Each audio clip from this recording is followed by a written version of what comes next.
بسم اللہ الرحمن الرحیم۔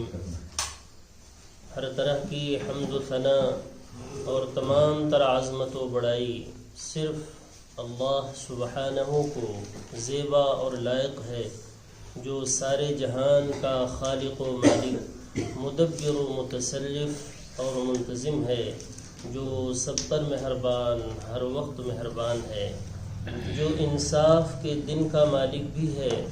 اے اللہ، آپ ہی کی ہم سب عبادت کرتے ہیں اور کرتے رہیں گے، اور آپ ہی سے ہم سب مدد مانگتے ہیں اور مانگتے رہیں گے۔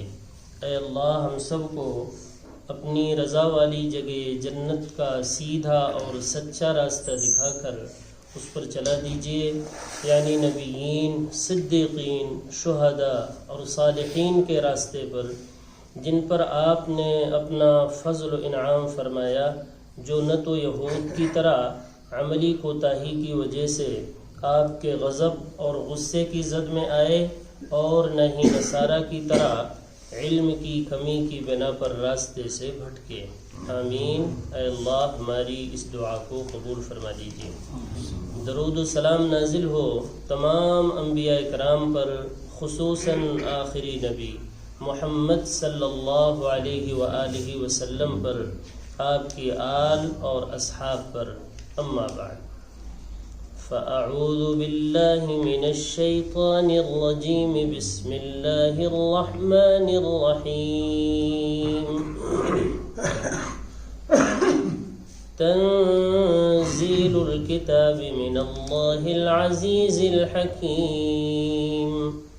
إنا أنزلنا إليك الكتاب بالحق فاعبد الله مخلصا له الدين، ألا لله الدين الخالص، والذين اتخذوا من دونه أولياء ما نعبدهم إلا ليقربونا إلى الله زلفى إن الله يحكم بينهم فيما هم فيه يختلفون،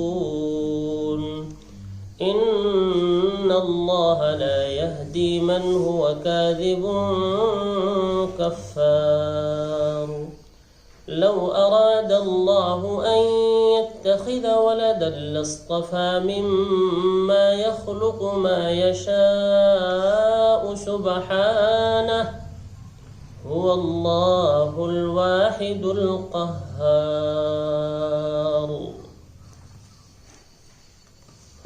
یہ سورہ زمر، سورہ نمبر 39 کی آیت نمبر 1 سے لے کر 4 تک۔ زمر یہ جمع ہے، اس کا واحد ہے زمرہ، کہتے بھی ہیں اس کے زمرے میں ہیں، آپ اس کے زمرے میں آ جائیں گے، اس جماعت میں آ جائیں گے۔ زمرہ کے معنی آتے ہیں فوج، جماعت، گروہ، پارٹی، فوج در فوج، جوق در جوق، گروہ در گروہ۔ چونکہ آگے چل کر سورت کے آخر میں جنتیوں کا اور جہنمیوں کا بیان بہت عجیب انداز سے اللہ نے فرمایا ہے۔ فرمایا کہ فرشتے جہنمیوں کو ہانکیں گے، زمرہ، فوج در فوج، جوق در جوق، چلے جا رہے ہیں لوگ جہنم میں۔ اسی طریقے سے جنت کی طرف بھی اللہ ہانکیں گے، فوج در فوج لوگ چلے جا رہے ہیں جنت کی طرف۔ تو وہاں یہ لفظ آیا ہوا ہے 2 مرتبہ، جنت کے لیے بھی اور جہنم کے لیے بھی، اسی لفظ سے اس سورت کا نام رکھا گیا ہے، سورہ زمر۔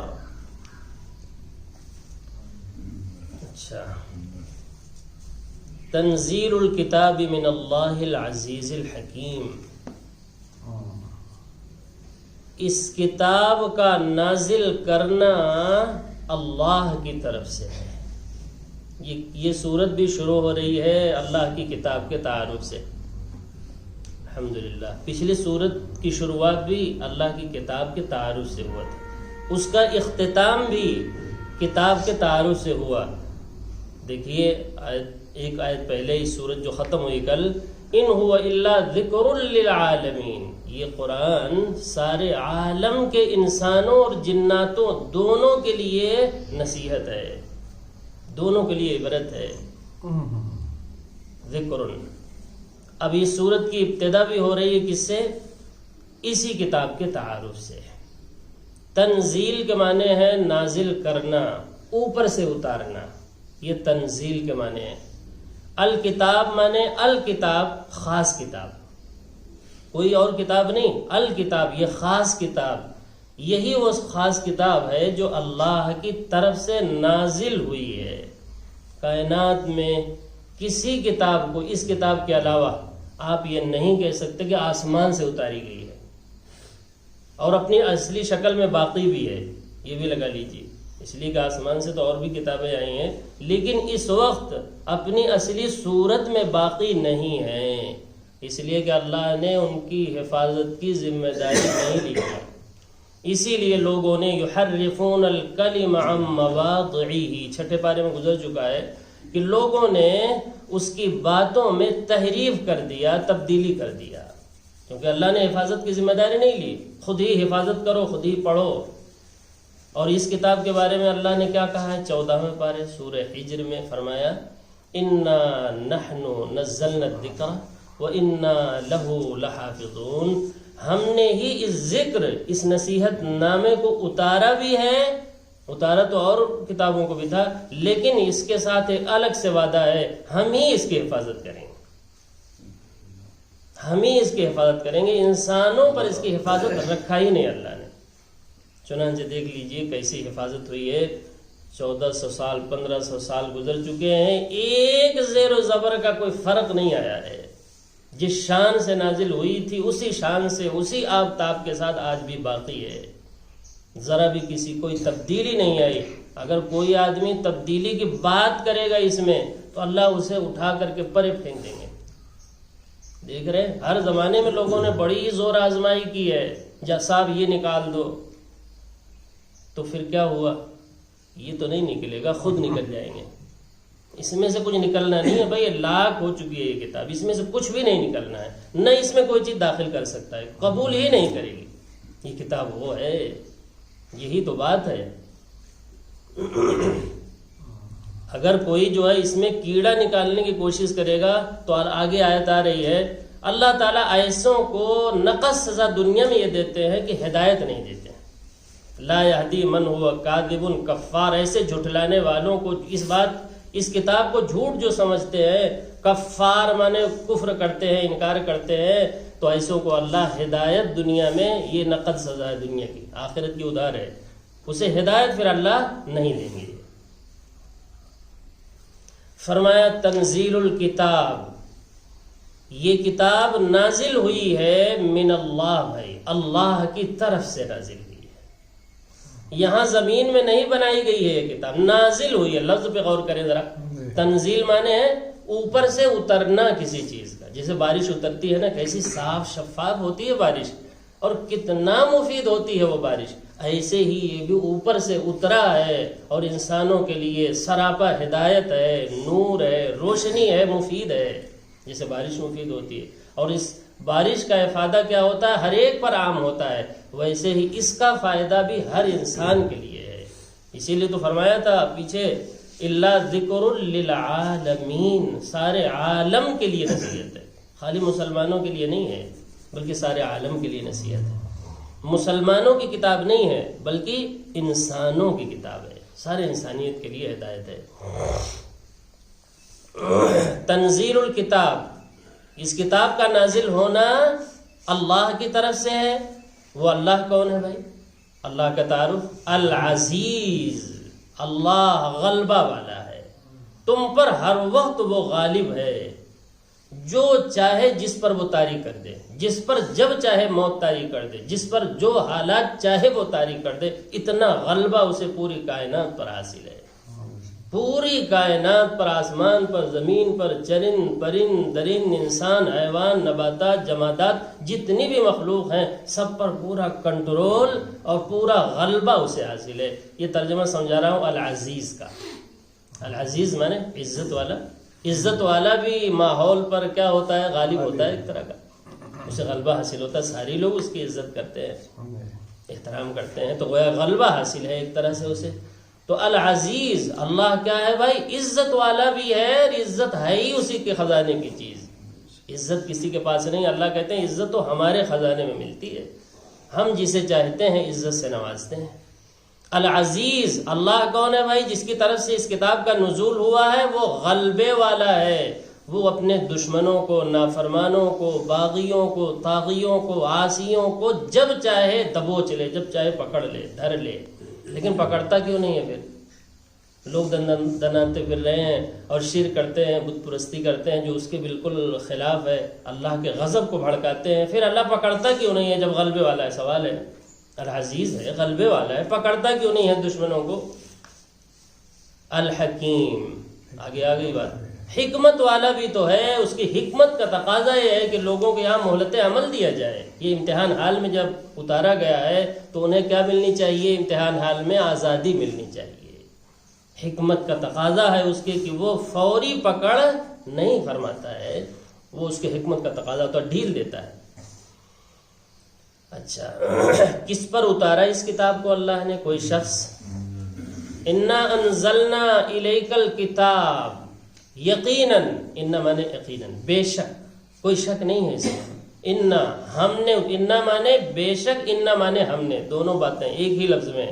عربی کے جو الفاظ ہوتے ہیں نا بہت جامع ہوتے ہیں، ایک لفظ میں بہت ساری چیزیں چھپی ہوئی ہوتی ہیں۔ انا بے شک ہم ہی نے، انزلنا، اب دیکھیے ابھی جو ہے غائب سے خطاب ہو رہا تھا، اب اللہ خود سامنے آ گیا۔ ابھی کہہ رہا تھا اللہ نے اتارا ہے، غلبے والے نے اتارا ہے، حکمت والے نے اتارا ہے، اب اللہ کہتا ہے جی ہم نے اتارا ہے، گویا سامنے آ کے گفتگو کر رہا ہے آپ سے۔ بھائی کوئی کہے کہ صاحب ہم نے یہ کام کیا، جس کا مطلب ہم نے کا مطلب ہے کہ وہ سامنے سے گفتگو ہو رہی ہے۔ اللہ ابھی غائب میں اب حاضر ہو گیا، سامنے آ گیا۔ انا انزلنا، بے شک ہم نے، انزلنا، نازل کیا ہے۔ یہاں کسی نے اس کتاب کو نہیں بنایا زمین میں، باقی جتنی کتابیں آپ پڑھتے پڑھاتے ہیں وہ سب زمین میں لوگوں نے ترتیب دی ہے، اور یہ وہ کتاب ہے جس کو اللہ نے آسمان سے اتارا ہے فرشتہ جبریل کے ذریعے سے۔ سورہ شعراء میں گزر چکا ہے، وَإِنَّهُ لَتَنزِيلُ رَبِّ الْعَالَمِينَ، یہ کتاب نازل کی گئی ہے رب العالمین کی طرف سے۔ نزل بہ الروح الامین، اسے لے کر روح الامین فرشتہ جبریل لے کر اترا ہے۔ کہاں اترا ہے بھائی؟ علی قلبک لتکون من المنذرین، محمد صلی اللہ علیہ وسلم کے قلب اطہر پر اتارا ہے۔ کہاں اترا ہے؟ یہ وہی ہے، انا انزلنا الیک الکتاب، بے شک ہم نے نازل کیا، الیکا مانے آپ پر، آپ پر یعنی کس سے خطاب ہو رہا ہے؟ محمد صلی اللہ علیہ وسلم، واحد کا صیغہ ہے۔ الیکا آپ پر اتارا ہے، یعنی اے پیغمبر محمد صلی اللہ علیہ وسلم، یہ کتاب ہم نے آپ کے قلب اطہر پر بذریعہ جبریل اتارا ہے۔ الکتاب، اس خاص کتاب کو، انگلش میں وہ خاص معنی پیدا کرنا ہو تو کیا لگاتے ہیں بھائی؟ دا لگاتے ہیں نا، وہی ہے ال کا مطلب یہی ہوتا ہے، خاص کتاب۔ اس خاص کتاب کو اتارا ہے، کیسے ہے؟ بالحق، سراسر حق ہے، سچائی کے سوا اس کتاب میں کچھ بھی نہیں ہے، صداقت کے سوا کچھ بھی نہیں ہے، جو کچھ بھی اس میں ہے وہ سب کے سب کیا ہے بھائی؟ سچائی ہے، حق ہے۔ لہذا پیغمبر یہ اتارا کس لیے ہم نے؟ فَاعْبُدِ اللَّهَ، تاکہ سب سے پہلے تو آپ اللہ کی عبادت کریں۔ یہ واحد کا صیغہ فَاعْبُدی ہے، فَاعْبُدُوا یہ جمع کا صیغہ، فَاعْبُد یہ واحد کا صیغہ ہے۔ پہلے خطاب محمد صلی اللہ علیہ وسلم ہی سے ہو رہا ہے کہ آپ عبادت کریں مخلصاً، مخلص ہو کر، خاص کر لیجئے، عبادت خاص ہی ہے اللہ ہی کے لیے، عبادت غیر اللہ کے ہوتی ہی نہیں ہے۔ عبادت صرف کس کی ہوتی ہے؟ عبادت مانے بھائی، عبادت کے معنی ہے عبد، غلام، کہتے ہیں نا عبد، غلامی، غلامی ہے ہی صرف اللہ کی، غلامی کسی کی نہیں ہے۔ غلامی ہر وقت حاضر باز، ہر وقت حکم ماننے کے لیے کھڑے رہنا، اسی کے سامنے جھکنا، اسی کے سامنے سجدہ کرنا، اسی کو مشکل کشا سمجھنا، اسی کو حاجت روا سمجھنا، اسی کو بگڑی بنانے والا سمجھنا، یہ سب کس کے ساتھ؟ یہی ہے عبادت۔ اسی کو کیا کہتے ہیں بھائی؟ عبادت۔ یہ کس کے ساتھ ہونا چاہیے معاملہ؟ یہ صرف اللہ کے ساتھ ہونا چاہیے۔ بگڑی بنانے والا کوئی اور نہیں، قبر میں مرے ہوئے دفن ہوئے لوگ نہیں۔ کون ہے پھر؟ صرف اللہ ہے، زندہ جاوید ہستی ہے وہ، اور کوئی نہیں۔ فاعبد اللہ، لہذا آپ عبادت کریں اے پیغمبر مخلص ہو کر، لہ الدین، اسی اللہ کے لیے پورے دین کو آپ خالص کر دیں، اطاعت کو، فرما برداری کو، اپنے سر جھکانے کو خاص کر دیں۔ کس کے لیے بھائی؟ اللہ کے لیے۔ یہی اس کتاب کے اتارنے کا مقصد ہے کہ لوگ کس کی عبادت کرنے لگیں؟ صرف اللہ کی، اللہ کی نہیں بلکہ صرف اللہ کی، لا الہ الا اللہ پر آ جائیں۔ یہی کتاب تفصیل کرتی ہے۔ کتاب کس بات کی تفصیل کرتی ہے بھائی؟ لا الہ الا اللہ، بس اسی کلمے کی تفصیل ہے۔ فاعبد اللہ، کہ آپ عبادت کریں اللہ کی، کیسے؟ مخلص ہو کر، خالص، اس کی عبادت میں کسی کو بھی شریک نہ کریں۔ عبادت میں بھائی ریاکاری بھی نہیں ہونی چاہیے، اس لیے کہ ریا بھی کیا ہے؟ شرک ہے۔ اگر ہم کسی کے لیے نماز اطمینان سے کسی دن پڑھنے لگے کہ یار فلاں صاحب آئے ہوئے ہیں، آج ذرا اور اطمینان سے نماز پڑھے تاکہ پتہ چلے گا اب ہم کیسی نماز پڑھنے لگے ہیں، بہت اطمینان سے، اب یہ آپ نے گویا عبادت میں شریک کر دیا فلاں کو، اس عبادت کا کوئی ثواب اللہ کے یہاں نہیں۔ شرک اگر آ گیا تو پھر اللہ کے یہاں کوئی ثواب نہیں۔ یہی تو مسئلہ ہے، یہی تو سب سے اہم چیز ہے۔ کسی نے کہا ہے بڑا کتنا بھی ہو قصر حسین اعمال کا لیکن، بڑا کتنا بھی ہو قصر حسین اعمال کا لیکن، اڑا دیتی ہے اس کو بھگ سے بارود ریاکاری۔ ریاکاری جو ہے نا وہ ایک بارود آپ اپنے عمل میں رکھ رہے ہیں، اپنے عمل کے ڈھیر میں کیا رکھ رہے ہیں؟ ریا کر کے گویا بارود رکھ رہے ہیں، وہ کیا ہوگا؟ بھگ سے اڑ جائے گا۔ کسی کو کسی نے بہت بہترین کہا ہے، بڑا کتنا بھی ہو قصر حسین اعمال کا لیکن، اعمال کا تاج محل آپ نے بنا دیا، خوبصورت بہترین چمچما رہا ہے، لوگ تعریفیں کر رہے ہیں، واہ یار یہ ہے عبادت، اس کو کہتے ہیں کام جی، یہ ہے دین، کتنا حسین بنایا آپ نے خوبصورت، لیکن اس کے پیچھے دل میں بات کیا ہے؟ تاکہ لوگ کہیں کہ واہ واہ، بڑا کتنا بھی ہو قصر حسین اعمال کا لیکن، اڑا دیتی ہے اس کو بھگ سے بارود ریاکاری۔ ریاکاری تو بارود ہے۔ فاعبد اللہ، لہذا عبادت کرنا ہے پیغمبر آپ کو، سب سے پہلے آپ کو خطاب ہے، پھر آپ کے ذریعے سے سب کو ہی خطاب ہو رہا ہے۔ سب سے پہلے اصلاً جو خطاب ہوتا ہے وہ کس سے ہوتا ہے بھائی؟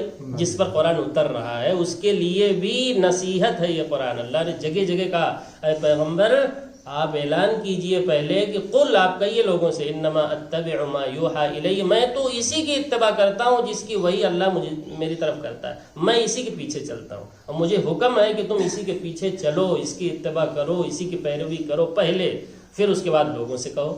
اس لیے کہ جو کام اگر آپ نہیں کر رہے ہیں لوگوں سے کہیں گے تو اس کا کوئی خاص اثر بھائی لوگوں پر نہیں ہوتا ہے۔ پہلے وہ کام جس کی دعوت دینے جا رہے ہیں خود بھی اس کو کریں۔ اگر آپ قرآن کی دعوت دے رہے ہیں تو پہلے خود قرآن کو اپنائیں، اس کو سچا سمجھیں، اس سے اپنا دل لگائیں، تب لوگوں کو دعوت دیں گے، پھر اثر ہوگا۔ پتہ چلا یہ تو کہہ رہے ہیں کہ قرآن بہت بڑی چیز ہے بھائی، اللہ کی کتاب ہے، واحد کتاب ہے، لا ریب کتاب ہے، یہی وہ کتاب ہے جس کے اول سے لے کر آخری تک کوئی شک ہی نہیں ہے، سب باتیں ہیں، لیکن خود اس سے نہیں جڑتے، خود وہ دلچسپی قرآن سے نہیں ہے، تو اس کا کوئی اثر بھی لوگوں پر ہماری دعوت سے نہیں ہوگا۔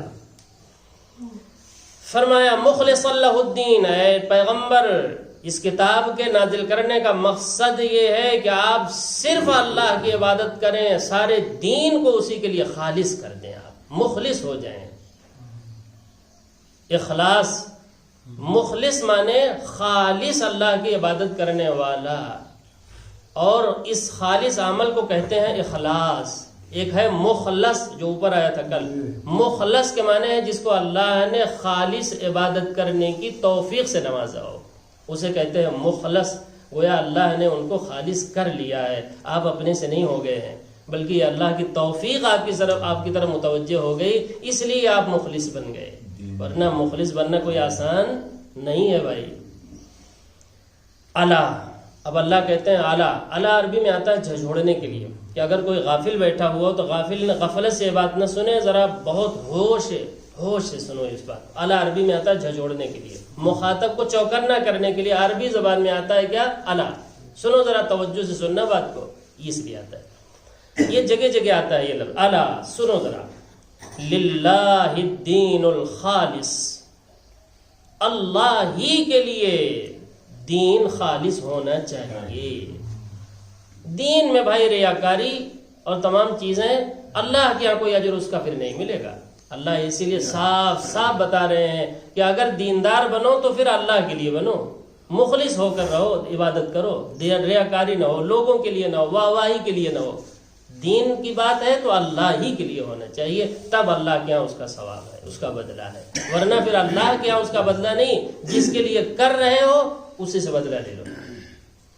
اللہ ذرا توجہ سے سنو اس بات کو، ہوش کان کو متوجہ کر کے. للہ الدین الخالص، اللہ ہی کے لیے. جو للہ میں لام ہے نا، یہ اختصاص کے لیے ہے، یعنی اللہ کے لیے خاص ہونا چاہیے. یہ بات کون سی بات؟ الدین الخالص. دین خالص کس کے لیے ہونا چاہیے؟ اللہ کے لیے ہونا چاہیے. دنیا جمع کرنے کے لیے، جی دنیا میں بڑا بننے کے لیے، اور ان سب چیزوں کے لیے دینداری نہیں ہونی چاہیے. کہ ہم دیندار کیوں بنے ہوئے؟ چونکہ فائدہ بہت ہے دنیا کا. بہت آسانی سے لوگ جو ہے متوجہ ہو جاتے ہیں اس صورت کی طرف. جی ہماری ضرورتیں بڑی آسانی سے پوری ہوتی ہیں اس میں، تو ٹھیک ہے پوری ہو جائیں گی. اللہ جو مقدر میں رکھا وہ مل جائے گا آپ کو. لیکن اللہ کے یہاں پھر اس عبادت پر، اس دین پر کچھ بھی ملنا نہیں ہے. اسی لیے تو کہا اعلیٰ. اس بات کو توجہ سے سن لو، کان کھول کے سن لو. اعلیٰ للہ الدین الخالص. دین تو بھائی خالصتاً اللہ ہی کے لیے کرو، کسی کے لیے نہیں. اچھا بھائی، والذین اتخذوا من دونہ اولیاء، وہ لوگ جنہوں نے اللہ کو چھوڑ کر اولیاء بنا رکھا ہے. کیا بنا رکھا ہے؟ وہی لفظ ہے جو ہمارے یہاں ہے. کون ہے بھائی اولیاء ہیں، ولی ہیں؟ تم کو معلوم ہے ولی ہیں؟ تم کو اللہ نے بتایا ہے وحی سے کہ یہ ولی ہو چکے ہیں. جن کی ولایت کا اعلان اللہ نے قرآن میں کیا ہے وہی ولی ہیں، یعنی لکھت میں. باقی تو ٹھیک ہے اچھا گمان رکھ سکتے ہیں لوگوں سے کہ بھائی ٹھیک ہے اچھے آدمی بظاہر معلوم ہوتا ہے، لیکن یہ کہ سرٹیفکیٹ دے دینا کہ جائے جب جنتی ہیں آپ، تو عجیب بات ہے. عام آدمی کیا کہتا ہے؟ جنتی دیکھنا ہو تو فلاں کو دیکھ لو. تم کو کس نے بتا دیا؟ عجیب بات ہے.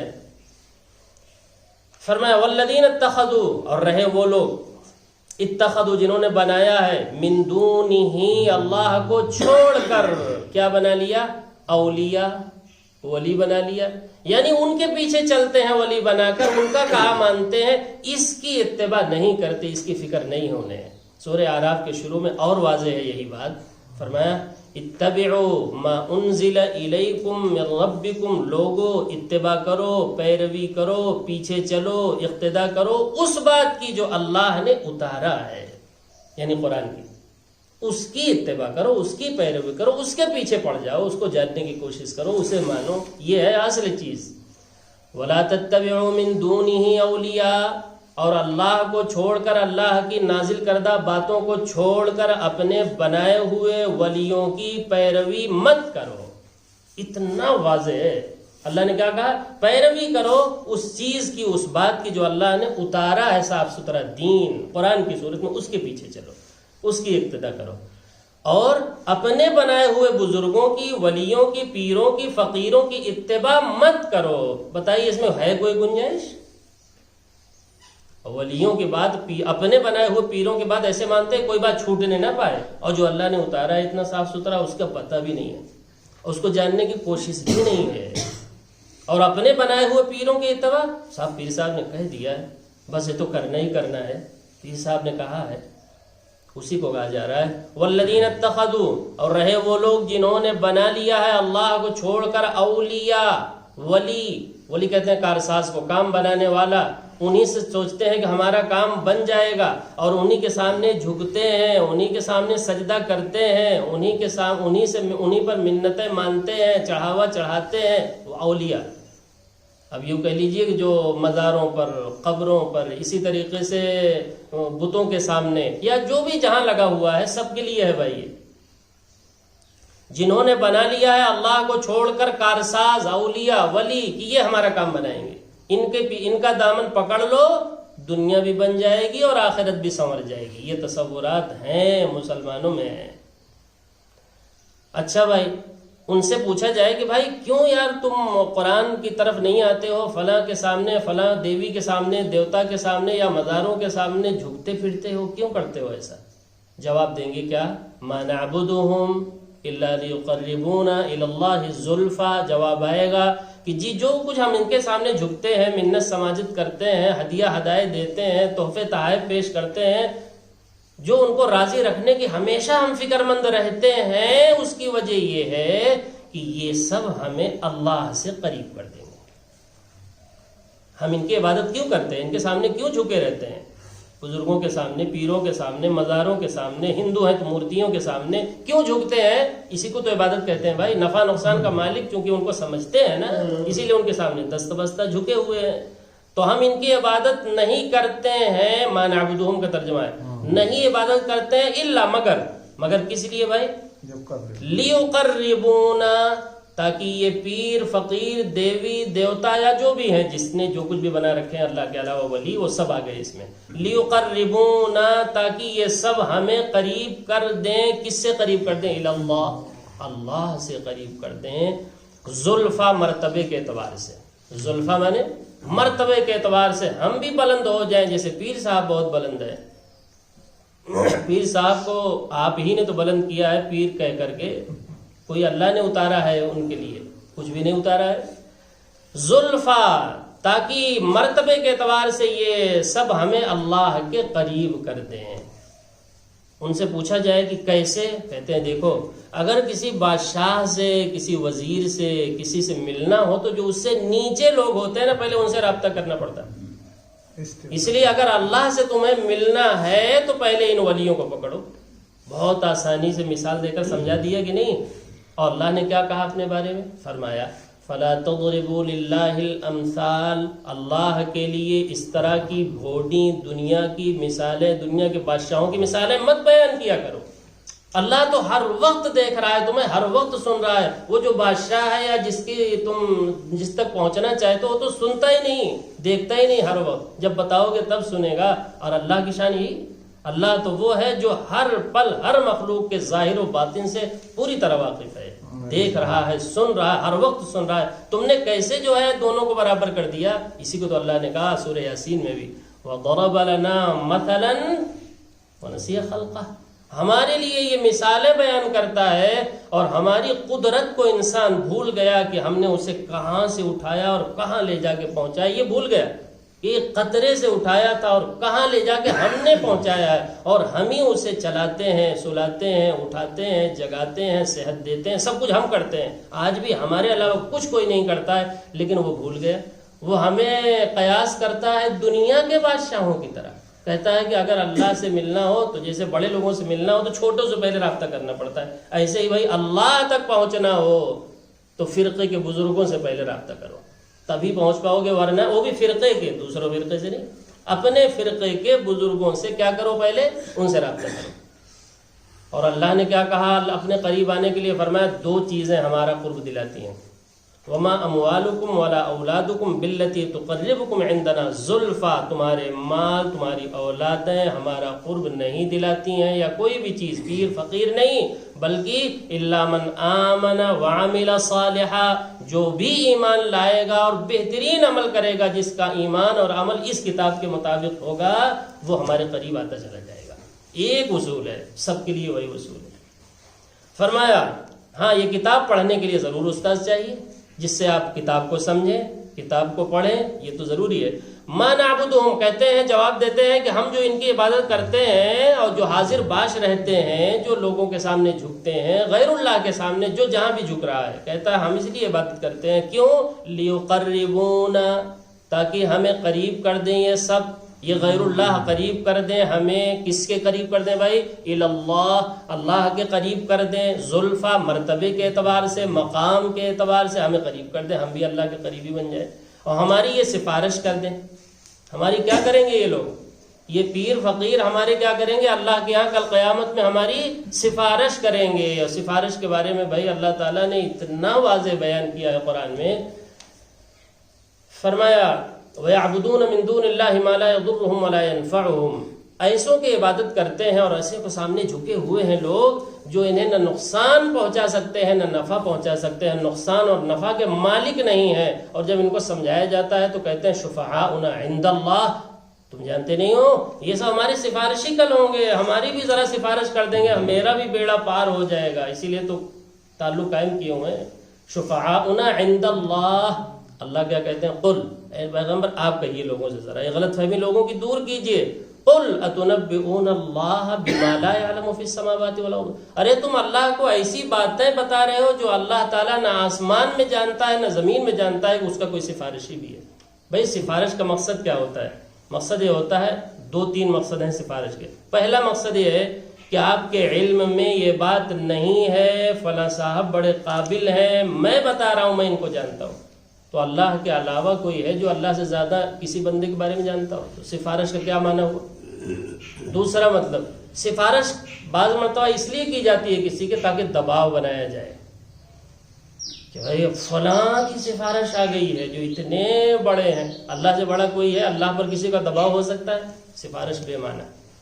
اسی کو اللہ نے کہا من ذا الذی یشفع عندہ الا باذنہ. قیامت کے دن بھلا مجال کس کی کہ اللہ کے اجازت اور حکم کے بغیر کسی کی سفارش کے لیے زبان کھول دے؟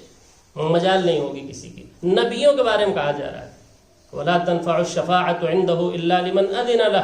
سفارش اسی وقت نفع دے گی جب اللہ کسی کے لیے اجازت دے گا کہ اے فلاں تم فلاں کے لیے سفارش کرو. جب اللہ یہ کہے گا تب لوگ سفارش کریں گے، ورنہ زبان نہیں کھول سکیں گے، کانپ رہے ہوں گے.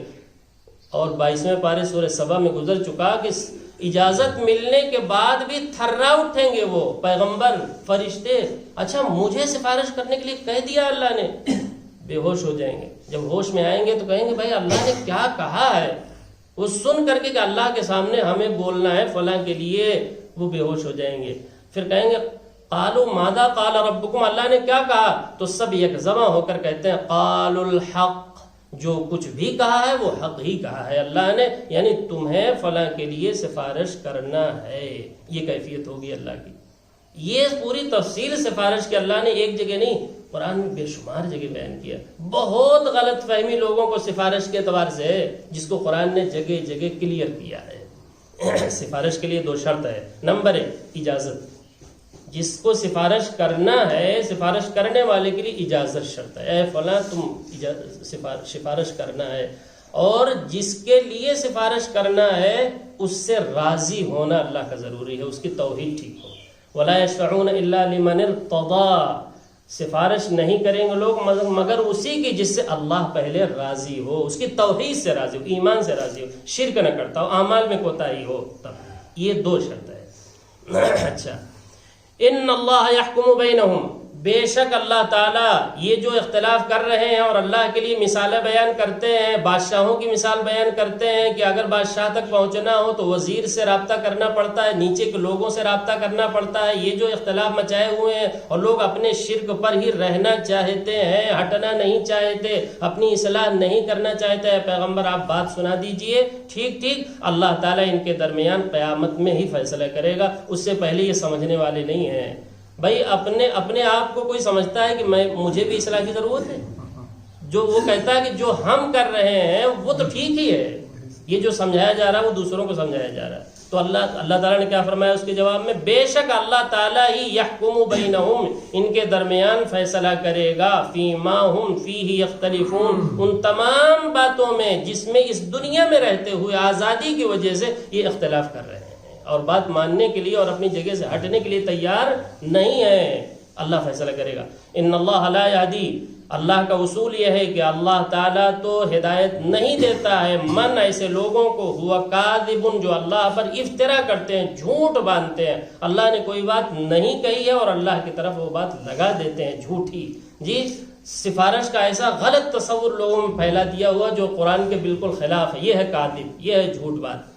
کفار، اور جو اللہ کی باتیں ہیں قرآن میں اس کا انکار کرتے ہیں، اور جو اللہ کی باتیں نہیں ہیں اس کو لوگوں میں جھوٹ پھیلاتے ہیں. کاذب، کفار جو اللہ کی باتیں ہیں سچائی سفارش سے متعلق یا کسی بھی تعلق سے اس کا تو کفار ہیں، انکار کرتے ہیں، اور جو اپنی باتیں جھوٹی ہیں اس کو جو ہے پھیلاتے ہیں، ایسے لوگوں کو اللہ تعالی ہدایت نہیں دیتا ہے۔